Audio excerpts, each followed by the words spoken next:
नमस्कार, मेरा नाम है विशाल परिहार और आप लोग देख रहे हैं 7 मिनट ट्रिक्स। आपको मालूम है जब हम स्पोकन इंग्लिश की बात करते हैं तो वहाँ पर कुछ फ्रेजेस ऐसी होती हैं जिनका रोल बहुत इंपॉर्टेंट होता है और अगर आप उन फ्रेजेस को यूज़ करेंगे तो आपकी स्पोकन इंग्लिश बहुत बढ़िया हो जाएगी।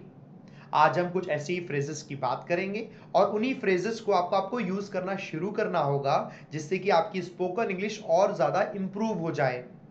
अगर आपको लगता है कि आप स्पोकन इंग्लिश में एकदम बिल्कुल जीरो हैं तो सिर्फ इन्हीं फ्रेजेस से शुरुआत कीजिए और इस तरीके की फ्रेजेस धीरे धीरे यूज करेंगे तो आपकी स्पोकन इंग्लिश बढ़िया हो जाएगी।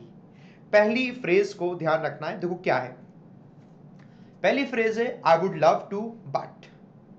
मतलब इसका ये होता है कि मेरा किसी काम को करने का बहुत मन है लेकिन इस वजह से मैं नहीं कर पाऊंगा। इसको जब आप शॉर्ट में बोलेंगे तो आप बोलेंगे I love to but. I would love to नहीं, आई लव टू वॉट। तो आई लव टू बट में आपको एडी में बीच में ऐड कर देना होता है। आई वुड आप इसे नहीं करेंगे। आओ एग्जाम्पल देखते हैं कैसे।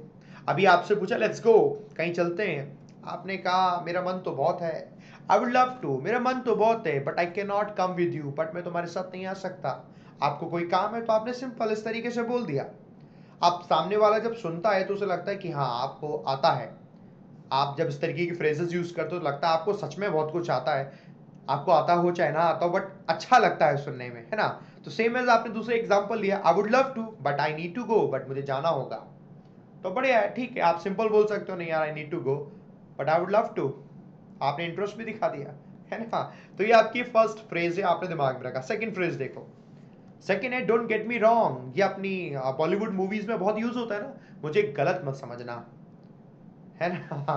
तो मुझे गलत मत समझना, डोंट गेट मी रॉन्ग, मुझे गलत मत समझना का ऐसे होता है कि यार तुम ना ये चीज ऐसी है ठीक है बट मुझे गलत मत समझना, इसमें ये गड़बड़ भी है। लोग ऐसे बोल देते हैं, उसकी बुराइयां और कमियां भी दिखा देते हैं। तो वही आप इस तरीके ऐसे यूज कर सकते हो। देखो कैसे लिखा हुआ है, don't get me wrong, it is interesting work but not permanent. ये इंटरेस्टिंग वर्क है, मुझे गलत मत समझना, ये इंटरेस्टिंग वर्क है बट परमानेंट नहीं है। कई बार आप लोगों से कहते हो ऐसे, don't get me wrong, I like you but you bother me at times.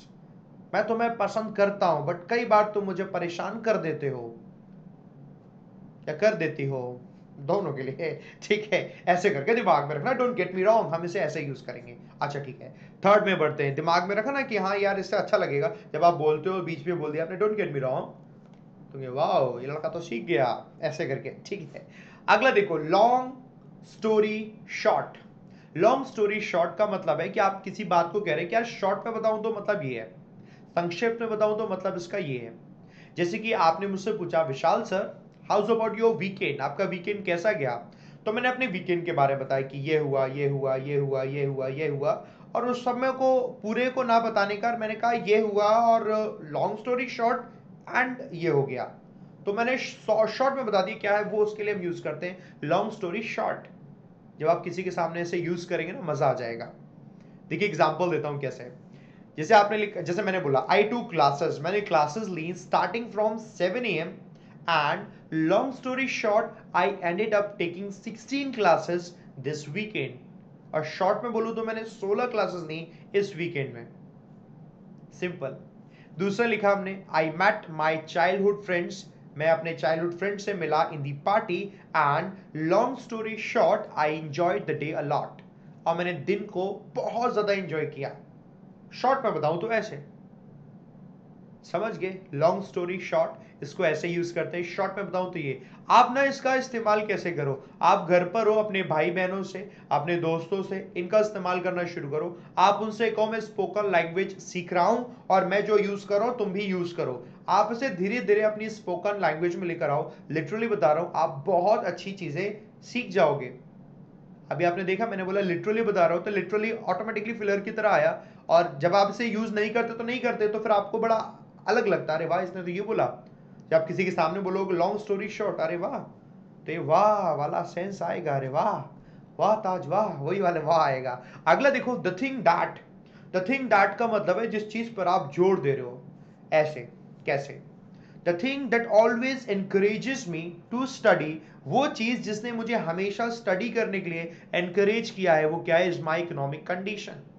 उसने हमेशा मुझे कहा है कि भैया देखकर गरीबी है, पढ़ो। दूसरा हमने देखा the thing that I never skip is my yoga classes, yoga करना अच्छी बात है। तो आप एम्फेसाइज कर रहे हो, वहां पर जोर दे रहे हो। जब आप जोर दे रहे हो तो नहीं किसी चीज के लिए, आप ऐसे यूज करते हैं। आप चाहो तो नॉर्मल भी यूज कर सकते हो, बट नॉर्मल क्यों यूज करो जब आपको पता है the thing that I do it, the thing that always does this, okay, हमेशा यूज करो। अगला और आखिरी फ्रेज जो मैंने लिखा है वो देखो ये है, ये सुना है आप लोगों ने खूब, कंडीशनल सेंटेंसेस में आप लोगों ने सुना है कि अगर मैं तुम होता तो, इफ आई वर यू, तो मतलब तो इसका ये हुआ कि अगर मैं तुम्हारी जगह होता तो क्या होता। अब अपने दोस्तों में हम कहते हैं यार अगर तेरी जगह मैं होता तो मैं ये कर देता, तो जा कर, है ना, कौन रोका हुआ है। तो भैया ये बात बोलनी है आपको तो बढ़िया तरीके से बोलो, जब कर ही सकते थे तो बढ़िया तरीके से बोलो। देखो, इफ आई वर यू, अगर मैं तुम होता, I would stop working there, तो मैं वहां पर काम करना बंद कर देता। If I were you I would grab the opportunity, अगर मैं तुम होता तो मैं अपॉर्चुनिटी को ग्रैब कर लेता। इस तरीके से यूज करते हैं। और यार ये तो बहुत ज्यादा यूज होते हैं अपनी स्पोकन इंग्लिश में, और इतने ज्यादा यूज होते हैं तो इसको आपको अपने दिमाग में रखना भी है कि यूज होते हैं, तो भैया दिमाग में रखो, मैक्सिमम चीजें यहां से सीखो, है ना। तो ये थी आपकी आज की 5 फ्रेजेस। कैसी लगी आपको 5 फ्रेजेस? इन फ्रेजेस को सेंटेंसेस में यूज करना शुरू कर दीजिए। धीरे धीरे जितना ज्यादा आप इसका मैक्सिमम यूज करेंगे उतना अच्छे से आपको ये याद हो जाएंगी, और जब आपके जुबान पर ये आ जाएंगी ना, आपको सोचना नहीं पड़ेगा, ऑटोमेटिकली आपके मुंह से इंग्लिश के ये फ्रेजेस निकलेंगी, जिससे आपकी स्पोकन इंग्लिश ऑटोमेटिकली इंप्रूव हो जाएगी। कहीं आप किसी से हिंदी में भी बात कर रहे होंगे और ये बीच बीच में ऐसे फ्रेजेस निकलेंगे, तो वो दिखाएगी कि आपको तो इंग्लिश आती है। और वैसे भी इंग्लिश आती है, नहीं भी आती है तो भी स्टाइल तो मार ही सकते हो, ठीक है। बाकी वीडियो अच्छा लगा तो मुझे बोलिएगा यस सर अच्छा लगा, थम्स अप देकर जाएंगे सभी लोग। इस वीडियो को शेयर करिएगा अपने सभी दोस्तों के साथ, फेसबुक पर, इंस्टाग्राम पर, व्हाट्सएप पर, हर जगह से शेयर कर देना है, मैक्सिमम जगह से फैला देना है। बाकी आप में से जितने भी लोग मुझसे जुड़ना चाहते हैं और अनअकैडमी का सब्सक्रिप्शन लेना चाहते हैं तो वाईफाई AVP10 इस कोड को यूज कीजिएगा, मैक्सिमम डिस्काउंट आपको उसमें मिलेगा। किसी भी एग्जाम की प्रिपरेशन कर रहे हैं, उस एग्जाम की तैयारी के लिए आप इसे यूज कीजिए। बाकी हम मिलेंगे नेक्स्ट वीक में शाम 7 बजे, एवरी फ्राइडे हम मिलते हैं, फिर से मिलेंगे आपके साथ। तब तक के लिए bye bye, take care, love you all, जय हिंद, जय भारत।